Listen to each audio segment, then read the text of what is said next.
प्रेमाची गोष्ट या मालिकेमध्ये इथे सागर म्हणतो की मुक्ताची मनमानी मी अजिबात चालून घेणार नाही. मुक्ताचं मी अजिबात ऐकणार नाही आणि त्या ज्या म्हणतील तेच काय करायला हवं. त्यांची प्रत्येक वेळेस त्यांच्या मनात जे येईल तेच साध्य करत असतात. त्यांचीच मनमानी करत असतात. पण आता नाही. आता मुक्ताबरोबर बोलणारही नाही आणि मुक्ताचं ऐकून देखील घेणार नाही. आणि प्रत्येक घरामध्ये सुद्धा त्यांचाच रुबाब, त्यांचीच मनमानी, सगळ्यांनी त्यांचंच ऐकायला पाहिजे. आणि कपाटात सांगितलं होतं की माझ्या कपाटात तुमचे कपडे ठेवू नका. तरी किती आगाऊ आहे आणि माझ्या कपाटात पुन्हा कपडे ठेवले. पण आता मात्र मी हे कपडे परत काढून टाकणार आहे. तर सागर इथे भराभरा मुक्ताच्या साड्या खाली फेकून देतो. तर मुक्ता तिथेच असते. मुक्ता म्हणते, मी सगळं बघत आहे. काय चाललं आहे ना तुमचं, हे मी सगळं बघितलेलं आहे. तुम्ही माझ्या साड्या फेका, बघा मी आता काय करते ते. आणि मग इथे मुक्ता बघत असते. म्हणते की काय झालं आहे तुम्हाला, तुम्ही का कपाटातून माझ्या साड्या फेकून दिल्या. तर आता बघा सागर म्हणतो काय करणार आहे. मुक्ता लगेच कपाटाजवळ जाते आणि मग सागरला म्हणते की बघाच आता मी काय करते ते. आणि मग इथे मुक्ता सागरचे सगळे कपडे बेडवर फेकून देते. सगळे कपाट रिकामं करते. सागरचे सगळे ड्रेस बाहेर मुक्ता फेकून देते. मुक्ताला देखील राग आलेला असतो. तर सागर चिडतो आणखीनच. सागर म्हणतो, मुक्ता हे काय केलं आहे तुम्ही, माझे कपडे का बाहेर फेकले. तर मुक्ता म्हणते, मग तुम्ही का माझे कपडे बाहेर फेकले. आणि मग बेडवर सगळा पसारा झालेला असतो. सगळे कपडे मुक्ता बाहेर फेकून देते आणि मग सागरचे देखील कपडे इथे बेडवर पडलेले असतात. दोघंही भांडायला सुरुवात करतात. तितक्यात आवाज ऐकून सई तिथे येते. सई म्हणते, तुम्ही दोघे का भांडता आहात, किती आवाज आहे तुमचा. तेव्हा इथे मुक्ता म्हणते, काही नाही सई माऊ गं, आता हे कपडे पडले आहे ना एवढे. तर इथे मुक्ता सईला समजवते. सई म्हणते की एवढा पसारा का झाला आहे तुमच्या इथे. तेव्हा मुक्ता लगेच सईला म्हणते की अगं आपण काही दिवस आपल्या आजीकडे जाऊयात का. तेव्हा सई म्हणते, हो खरंच मला आवडेल आजीकडे जायला. आजी खाऊ देते, छान छान गोष्टी सांगते. तर आपण बाबाही फिरायला घेऊन जातात, मला आवडेल मुक्ताई आपण जाऊया आजीकडे. तर माधवीकडे जाण्यासाठी मुक्ता सईला विचारते. तर सई लगेच होकार देते. सईला खूप मजा येते. तर सागर म्हणतो, सई कुठेही जायचं नाही हां, घर सोडून अजिबात जायचं नाही तिकडे. आणि मी सांगितलं आहे ना तुला तिकडे जायचं नाही म्हणून, पण सई ऐकत नाही. आणि मग इथे मुक्ता बॅग घेते. म्हणते की अगं इथे किती पसारा झाला आहे, बॅग देखील नीट व्यवस्थित भरता येत नाही. सागरचे कपडे खाली फेकून देते आणि बॅग भरते. सई आणि मुक्ता दोघीही निघालेल्या असतात. तर सागर म्हणतो की मुक्ता सई कुठेही जाणार नाही. तर हॉलमध्ये सई आणि मुक्ता बॅग घेऊन येतात आणि मग इथे मुक्ता सईचे देखील कपडे बॅगमध्ये भरत असते आणि दोघीही बॅग इथे दोघींचे कपडे बॅगमध्ये टाकत असतात आणि आईच्या इथे जायला निघालेले असतात. सई मुक्ता म्हणते, सई आवर लवकर. तर इंद्रा येते. इंद्रा म्हणते, सुनबाई काय चाललं आहे, ही बॅग कुठे भरली आहे, कुठे निघाली आहे तू आणि कुठे चालली आहे. तर इंद्रा मुक्ताला विचारते, काही झालं आहे का मुक्ता, तू कुठे जात आहेस. तर इथे मुक्ता म्हणते की मी आईकडे जात आहे. आई आता बऱ्याच दिवसातून येत आहे, घर बंद होतं. आणि मग इथे इंद्रा म्हणते की खरंच तेच कारण आहे का. तर मुक्ता म्हणते, हो तेच कारण आहे. खूप दिवस झाले घर बंद होतं, आता ते रिकामं मोकळं करून द्यायचं, खिडक्या वगैरे उघडायच्या तर फ्रेश वाटेल जरा. आई पण आलेली आहे आणि मग इथे थोड्या दिवस राहते आणि दिवाळी पण येत आहे ना, तर आईला थोडी मदत होईल आणि फराळ बनवायला देखील थोडीशी मदत होईल, त्यासाठीच मी आईकडे जात आहे. आणि मग इथे मुक्ता त्यांना वेगळंच कारण पटवते. तर इंद्रा म्हणते, पण तू एवढी इथेच तर जायचं आहे, बॅग घेऊन कशाला चालली. तर स्वाती पण देखील तेच म्हणते, अगं कुठे लई लांब जायचं आहे, एवढी मोठी बॅग घेऊन तू कधीच गेली नव्हती. तर मुक्ता म्हणते, लांब नाही आहे, जवळ आहे, म्हणूनच मला ते फील झालं पाहिजे की सगळेजण बॅगा घेऊन भरून जातात आणि म्हणूनच मला यावेळेस बॅग घेऊन जायची आहे. तर इंद्रा म्हणते, आपल्या इथे देखील दिवाळी आहे हे लक्षात आहे ना तुझ्या. तर मुक्ता म्हणते, हो आहे मम्मी माझ्या लक्षामध्ये आणि मग मी थोड्या दिवस आईकडे जात आहे. तर इंद्रा म्हणते, बरं बरं ठीक आहे, जा बाई, पण इथे पण दिवाळी आहे हे लक्षात असू दे तुझ्या, नाहीतर आईकडे जा तिकडेच गोडधोड खात बस. इथे कोण गुलाबजाम ते बनवेल, इथे सुद्धा गोडधोडाचं बनवायचं आहे ना. आणि मग इंद्रा तिला म्हणत असते, लवकर ये बाई. आणि मग इथे मुक्ता सई आणि बॅग भरून निघालेलेच असतात. आणि मग स्वातीला आणि इंद्राला वाटत असते की खरंच मुक्ता थोड्या दिवसासाठी आईकडे जात आहे. तर सावनी म्हणते, आपला प्लॅन एकदम निशाण्यावर लागलेला आहे. आपला तीर एकदम टोकाला लागलेला आहे. आता यांना काय माहिती आहे, मुक्ता घर सोडून जात आहे. तर आता मला समजलेलं आहे, मुक्ता सागरच्या लाईफमधून घर सोडून चाललेली आहे बॅग भरून. ती तिच्या आईकडे काही दिवसांसाठी नाही, तर ती इथून सागरचं तिचं भांडण झालं, तिला राग आला आहे, म्हणून मुक्ता घर सोडून निघालेली आहे. सावनी, आता मात्र तुझा प्लॅन सक्सेस झाला आहे. तुझ्या रस्त्यामध्ये आता कुणीच नाही. आता मात्र या घरावर माझाच अधिकार असणार आहे आणि माझा डाव सक्सेस झालेला आहे. शेवटी मुक्ताला मी या घरातून जाण्यास भागच पाडलं. तर इथे सावनीचा प्लॅन सक्सेस झालेला असतो. इथे सावनीचा प्लॅन सक्सेस झालेला असतो. तिच्या मैत्रिणीचा तिला कॉल येतो सावनीला आणि मग किटी पार्टीबद्दल त्या बोलत असतात. तेव्हा मैत्रीण म्हणते की तू केव्हा येणार आहे, आपली किटी पार्टी आहे आणि आता त्यामध्ये तू पैसे लावणार आहेस ना. तेव्हा सावनी म्हणते हो अगं, पण आहे ना ह्यावेळेस तू असे काहीतरी कर की हे किटी पार्टीचं हे मलाच भेटलं पाहिजे. तर सावनीला पैशांची गरज असते. तेव्हा इथे तिची मैत्रीण म्हणते की अगं, तुला काय कमी पडलं, आता तुला कशाची एवढी गरज भासत आहे, तुझ्याकडे तर सगळं काही आहे ना, भरपूर आहे ना तुझ्याकडे, तर तुला कशाला पाहिजे आहे आत्ता. पण मग सावनीला तिच्याकडे पैसेच नसतात. त्यासाठी सावनी म्हणते आता काय करावं. आणि मग तिची मैत्रीण तिला ओळखून घेते की हिच्याकडे आता काहीही राहिलं नाही, कारण की हर्षवर्धनकडून ती निघून आलेली असते. मग इथे सावनी तिला म्हणत असते काहीतरी बघ, काहीतरी ॲडजस्ट होतं का. तेव्हा ती म्हणते की हो बघते मी, आता तुला भेटताय का नाही ते. तर इथे सावनी मग तिला म्हणते की काहीही कर, पण मला ह्यावेळेस हे भेटलेच पाहिजे. तर पैशांची गरज असते तिला.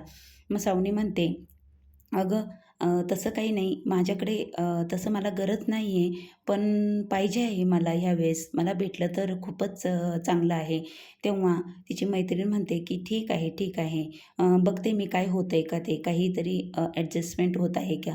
तर मग इथे सावनी म्हणते ॲडजस्टमेंट होत असली तर बघ, काहीतरी होईलच ना त्यामध्ये, तर बघ तू माझं काम होत आहे की. मग इथे सावनी म्हणते की काय करावं, आता माझे सगळे पैसे हे नेल आर्टवर खर्च होत आहे आणि आता मला काही घेता देखील येत नाही आहे. सागर जी पॉकेट मनी देतो ते हे याच्यावरच खर्च होत आहे. आता मला हर्षवर्धनकडे जायला हवं, माझे जे दागिने आहे ते घेऊन यायला पाहिजे. त्या दागिने मोडून तरी त्यांचं काहीतरी मला करता येईल, काहीतरी घेता येईल. माझा सगळा प्रॉब्लेमच खूपच मोठा प्रॉब्लेम झालेला आहे. कुठेच मला आता काही करता येऊ नाही राहिलेलं. काय करावं काहीच कळत नाही. आता मात्र तिकडंच जायला हवं. आणि मग इथे मुक्ता तिच्या आईकडे माधवीकडे आलेली असते. तर मुक्ता इथे माधवी म्हणते अरे, असं तू अचानक आलीस आणि हे सगळं घरामध्ये नवरा बायकोमध्ये होतच असतं. तेव्हा मुक्ता तिच्या आईला जे प्रकार घडला तो सगळा सांगत असते. मुक्ता म्हणते प्रत्येक वेळेस मीच का माघार घेतली पाहिजे, प्रत्येक वेळेस मीच का समजून घेतलं पाहिजे. सागर माझ्याबरोबर कसे वागले हे तुला माहीत नाही काही, आणि बघ ना कसे माझ्याबरोबर ते वागले, मला की काय काय बोलले, माझ्या आणि आशयच्या नात्यावर संशय घेतला. तेव्हा इथे माधवी म्हणते की अगं, सागरच्या जुन्या लाईफमध्ये काय काय घडलं आहे हे तुला माहितीच आहे. सावनीने काय केलं आणि आत्ता त्यांना तेच चित्र डोळ्यापुढे दिसत असेल म्हणून ते तसं वागत असेल. आणि इथे मग मुक्ता म्हणते पण माझ्या नात्यावर असा संशय घ्यायला त्यांना कोणी सांगितलं होतं, मी काय तशी आहे का. आणि मी एवढं त्यांना स्पष्टीकरण दिलं, एवढं त्यांना समजावून सांगितलं, एवढं त्यांच्याबरोबर बोलले, तरी ते मला समजून घेऊ शकले नाही.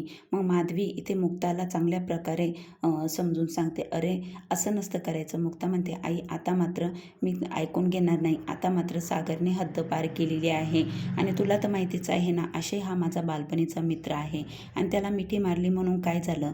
जर सागरची एखादी जुनी मैत्रीण आली लहानपणाची, आणि तिने सागरला मिठी मारली तर मी असं वागेल का, तर मी असं करेल का. सागरने असं करायला नको होतं, असं मुक्ता आईला सगळं सांगत असते. मिहीर घरी आलेला असतो, फाईलवर सह्या पाहिजे असत्या. तर इथे सागर सह्या करतो, तर सागर टेन्शनमध्ये असतो. मिहीर म्हणतो काय झालं आहे दादूस, तू खूपच लोडमध्ये दिसत आहे, सांग मला काय झालं, वहिनी कुठे आहे. आणि मग सागर चिडतो. सागर म्हणतो ती गेली आहे समोर आईकडे. तर इथे मिहीर म्हणतो अशी कशी गेली वहिनी तिकडे, तू थांबवलं नाहीस का तिला असं जाऊ दिलंस का. तेव्हा तेव्हा इथे सागर म्हणतो काही दिवसांसाठीच गेली आहे, येईल, सईला पण घेऊन गेली आहे. आणि मग सागर म्हणतो की तिचीच मनमानी चालत असते, आता गेली आहे आईकडे. आणि बघ ना तो आशय त्याने कशाला आमच्यामध्ये पडायचं. तर मिहीर म्हणतो की तूच काहीतरी बोलला असशील, तसं वहिनी घर सोडून जाणार नाही आणि तू समजावलं नाही का. तेव्हा इथे सागर म्हणतो तू माझ्या बाजूने बोलत आहे, तू माझा मित्र आहे का तिचा भाऊ आहे. तेव्हा इथे मिहीर म्हणतो मी तिला बहीण मानलेलं आहे, माझी मोठी बहीण आहे, तिने मला राखी बांधलेली आहे आणि वहिनी तशी नाही आहे, खरंच खूप चांगली आहे, पण तू तिला समजून घ्यायला हवं होतं. आणि मग सागरला आणखीनच संताप येतो. मिहीर पण सागर विरुद्ध बोलत असतो. तेव्हा सागर म्हणतो आता तूच राहिला होता तेवढं बोलायचा, वहिनीची बाजू घेणारा. आणि प्रत्येक वेळेस तो आशयसुद्धा असाच आमच्यामध्ये पडला. आणि मग इकडे मुक्ता तिच्या आईला सांगत असते आता मात्र मी सागरला माफ करणार नाही. सागरने प्रत्येक वेळेस मीच का समजून घ्यायचं, मीच का माघार घ्यायची, असं मुक्ता म्हणते. तेव्हा आता मी काही माघार घेणार नाही आणि बघ आता मी काय करते ते. आणि मग इथे माधवी म्हणते अगं असं म्हणून चालत नाही. आणि मग इथे मुक्ता म्हणते कसं माणसाचं मनच सागरला माझं मनच ओळखता आलेलं नाही आहे. बघ ना कसं वागलेत ते माझ्यासोबत. जर त्यांच्या आयुष्यामध्ये असं काही घडलं असतं आणि असं मी त्यांच्यावर संशय घेतला असता तर चाललं असतं का. तर प्रत्येक वेळेस मीच माघार घ्यायची आणि मीच सगळं हे करायचं, असंच मुक्ता आईला सांगत असते. तेव्हा माधवी म्हणते हे नवरा बायकोचं नातं असंच असतं, थोडीशी उतारचढ या नात्यामध्ये येतच असतात, पण एवढं टोकाची निर्णय घेऊन चालत नसतं मुक्ता. आणि बघ सागर घाबरले असतील, कारण की सावनीच्या बाबतीतसुद्धा हेच झालं होतं, म्हणून त्यांचा गैरसमज झाला असेल. पण तू त्यांना समजून घ्यायला हवं, पण तू त्यांना समजून न घेता लगेच इकडे निघून आली. त्यांच्या मनामध्ये काय विचार चालू आहे, त्यांच्या मनामध्ये त्यांना काय वाटत असेल याचा विचार करायला हवा. पण मुक्ता देखील म्हणते पण त्यांनी तरी कसं मला समजून नाही घेतलं, त्यांनी पण मला विश्वासात घेतलं नाही, मला विचारलं नाही, माझ्याबरोबर बोलले नाही, असं मुक्ता म्हणत असते. पटकन चिडतात आणि बोलून मोकळे होतात. मग इथे सागर मिहीरला म्हणतो की तू पण जा, तू पण येऊ थांबू नको इथे. सागर मिहीरवर चिडतो, म्हणतो तू पण तिचीच बाजू घ्यायला आला आहे, सगळे तिच्याच बाजूने बोलतात, माझ्या बाजूने कोणीच नाही. तू सह्या घ्यायला आला होता ना, आता सह्या झाल्या आहे ना तुझ्या. मग इथे सागर मिहीरला म्हणतो की तुझ्या दोन्हीही बहिणी सारख्याच आहे आणि तू पण जा तुझ्याच बहिणींच्या पाठीमागे. तेव्हा मिहीर म्हणतो अरे ऐकून तर घे ना, काय झालं आहे ते मला सांग नीट. आणि वहिनी अशी कशी निघून गेली, तू तिला थांबवलं नाही का, असं मिहीर म्हणत असतो. मिहीरला काय माहिती सागर एवढा चिडलेला आहे. मग सागर म्हणतो तुझ्या आता सह्या झाल्या आहे ना फाईलवर, तू जा आता लगेच इथून जा बरं पटकनी. मग इथे सागर त्याच्या रूममधून इथून मिहीरला लगेच बाहेर काढून देतो. आणि मग मिहीर म्हणतो अरे ऐकून तर घे, पण सागर ऐकतच नाही, सागर त्याला काढून देतो. आणि मग इथे स्वाती आणि इंद्रा दोघीही बसलेल्या असतात. सावनी भांडे घासत असते. त्या म्हणतात की अगं बघ ना, इंद्रा म्हणते बघ तिकडे बघ काय चाललं आहे, काय करत आहे तिकडं. आता मुक्ता घरामध्ये नाही आहे ना, त्याचा फायदा घेत आहे, सगळ्यांनाच चांगली बनायला पाहत आहे सावनी. आणि मग इथे सावनी इंद्रा म्हणत असते की मुक्ता आता घरामध्ये नाही आहे, त्याचा फायदा घेणार ही सावनी, आता आपल्याला माहितीच आहे ना, बघ आता तिची कशी मज्जा करूया. तर इथे इंद्रा म्हणते बघ कशी कामाला लागली आहे. स्वाती म्हणते जाऊ दे करू दे, करते तर करू दे. मग स्वाती पण असं म्हणते. आणि मग इंद्रा म्हणते आता आपण तिला चांगलं घरामध्ये कामालाच लावू. मुक्ता सगळं काम करायची ना, आता मुक्ताची जागा घ्यायला पाहत आहे. आणि मग म्हणते इंद्रा इथे तिला सांगत असते की भांडे घासायला. पण मग सावनीला आवाज येते. सावनी मस्त घरातले सगळेच मुक्ता जे काम करायची ते काम ती तिथे करायला लागते. मग इंद्रा म्हणते बरं झालं, आता मात्र सावनी कामाला लागली आहे, आता मग तिच्याकडून सगळे काम करून घेऊया. मग इथे इंद्रा तिला आवाज येते सावनी इकडे ये गं. मग सावनी म्हणते काय सासूबाई बोला ना, काय झालं. तर इथे इंद्रा म्हणते खरंच अगं ते कपडे पडले आहे, तिकडे खूप कपडे पडले आहे, ते धुवायचे आहे. स्वाती म्हणते पण तुला नाही जमणार गं, तू नको, तुला जर वाटलं तरच कर, नाही तर तुला नाही जमलं तर आमचा काही आग्रह नाही. तेव्हा इंद्रा म्हणते नवीन मशीन घेतले पण त्याचा अजून डेमो राहिलेला आहे आणि जुनं मशीन बंद पडलेलं आहे, तेवढे कपडे धुतीस का गं. तर सावनी इथे गप्पच राहते. सावनीला वाटतं आता कपडे ही मुक्ताला काय गरज होती एवढे सगळे कामं करायचे, आता मुक्ताचे कामं मला करावं लागते. पण मला पैसे हवे आहे आणि मला पैसे हवे आहे म्हणून मला तर आता होच म्हणावी लागेल. आता मुक्ता जे जे काम करत आहे ते ते मला काम करावंच लागेल, कारण की मला आता मुक्ताची जागा घ्यायची आहे. मुक्ता या घरातून गेलेली आहे. तर मग इथे सावनी म्हणते, सासूबाई किती कपडे आहे, धुवून टाकेल मी, तुम्ही आराम करा, तुम्हाला काही हवं आहे का, तुम्हाला देते आणून. लगेच इंद्रा म्हणते, नको नको आत्ता नको. आणि मग इथे इंद्राला खूपच हसू येतं सावनीचं. तेव्हा इंद्रा म्हणते, आता बघ कशी कामाला लागली, आता हिची मजाच करूया, आता हिच्याकडून सगळं काम आपण करून घेऊया. मग इथे सावनी म्हणते, ठीक आहे, मीच कपडे धुवून टाकते सासूबाई, तुम्ही काळजी करू नका, तुम्हाला काय हवं आहे खायला ते सांगा, काय बनवू तुमच्यासाठी. तर इथे इंद्रा म्हणते, तुला जमल ना बाई, तुला जमलं तरच कर, आमचा काही आग्रह नाही जास्त. मग स्वाती पण तेच म्हणते. सावनी तयार होते सगळे कामं करायला आणि मग इथे दोघीजणी हसतात. तर इथे माधवी मुक्ताला समजून सांगत असते की सागरच्या लाईफमध्ये खूप काही घडून गेलं आहे, त्यामुळे सागर असं वागत आहे, आपण त्याची बाजू समजून घ्यायला हवी. आणि सागर असं का वागत आहे, सागरचं मुक्ता तुझ्यावर खूप प्रेम आहे. आणि मग इथे तुला वाटत आहे की आपले बाबा खूप छान राहतात, ते कसे वागतात. तर बाबांची आणि त्यांची प्रत्येक नवऱ्याची वेगळी बाजू असते आणि घरामध्ये वेगळी बाजू असते. तर मुक्ताला माधवी इथे खूप छान असं समजावून सांगते आणि मुक्ताला पण ते पटतं, कारण की माधवीचं बोलणं सगळं मुक्ताला इथे पटलेलं असतं. मुक्ता म्हणते, मग माधवी म्हणते, अगं प्रत्येकाची बाजू वेगवेगळी आहे, पण तू सागररावांना समजून घ्यायला हवं. तर मुक्ताला मग ते पटतं. मुक्ता म्हणते, खरंच. आणि मग इथे माधवी म्हणते की तू आता सागरबरोबर एकदा तरी बोलायला हवं, त्यांना विश्वासात घ्यायला हवं. आणि त्यांना त्या सावनीने जे काही प्रकार घडला, त्यांच्या मुलांना सोडून गेली, त्या मुलांना, त्यांच्या फॅमिलीला, सगळ्यांना आधार सागरने दिला. त्यावेळेस सागर किती तुटलेला होता, पण त्या परिस्थितीतून सुद्धा सागर एकदम खंबीरपणे उभा राहिला, त्याच्या कुटुंबाच्या पाठीमागे उभा राहिला. हे सगळं विसरून चालणार नाही. आणि आत्ता तुला आशयची आणि तुझी मैत्री बालपणाची ही आम्हाला माहिती आहे, पण सागरला नाही. सागरला आत्ता ही मैत्री माहीत झाली आहे आणि सागरने जे बघितलं ते सागरने लक्षात घेतलं.